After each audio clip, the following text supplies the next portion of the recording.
आज हम एक नया लक्ष्य लेकर आगे बढ़ रहे हैं। भारत भवन नाम भारत भवन था, लेकिन राष्ट्रीय विद्यालय से जुड़ करके सच्चे अर्थों में ये भारत की तरफ बढ़ रहा है। मेरी अपनी ओर से बधाई देता हूँ, अभिनंदन करता हूँ। भारत सरकार के मंत्री माननीय गजेंद्र सिंह जी आज कई सारी सौगात लेकर के हमारे बीच उपस्थित हैं। हमारे अपने इस भारत भवन का भी गौरवशाली अतीत है। अलग अलग क्षेत्रों में यहाँ की प्रतिभाओं ने देश और दुनिया में अपना नाम कमाया। उनकी अपनी क्षमता, योग्यता, और इस अवसर पर चूंकि जब मैं बात कर रहा हूँ तो राष्ट्रीय नाट्य विद्यालय, भारतीय पुरातत्व सर्वेक्षण, भारत भवन, टूरिज्म, कल्चर, ये सभी प्रकार के अलग अलग हस्तियाँ यहाँ बैठी है और इन सब के साथ मिलकर के भविष्य की दृष्टि से मध्य प्रदेश का संस्कृति मंत्रालय समृद्धता की ओर बढ़ रहा है।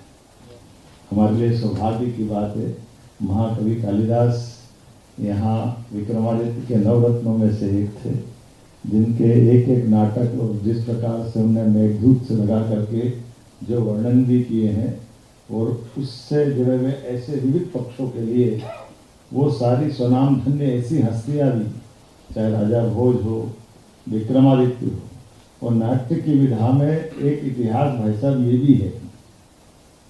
नाटक की महत्ता राजा भोज के जीवन से जुड़ी है और वो पीढ़ियां जो अपने अतीत को सही से समझेगी तो उस देश की सीमाओं के ऊपर कभी खतरा नहीं हो सकता। उस देश के युवाओं का भविष्य कभी अधर नहीं रह सकता।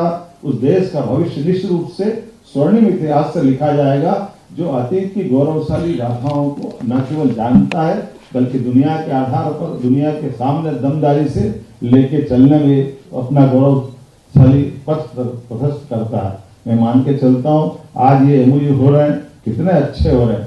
हमारे कलाकारों का राष्ट्रीय नाट्य विद्यालय के माध्यम से एमओयू होकर के कलाकारों की प्रतिभा परवान चढ़ेगी, लेकिन ये पूर्णिमा का चांद इनको विकास की तरफ ले जाएगा। मैं मान के चलता हूँ, सबको शुभकामना देता हूँ, बधाई देता हूँ। आपके माध्यम से ये नया इतिहास लिखा जाएगा।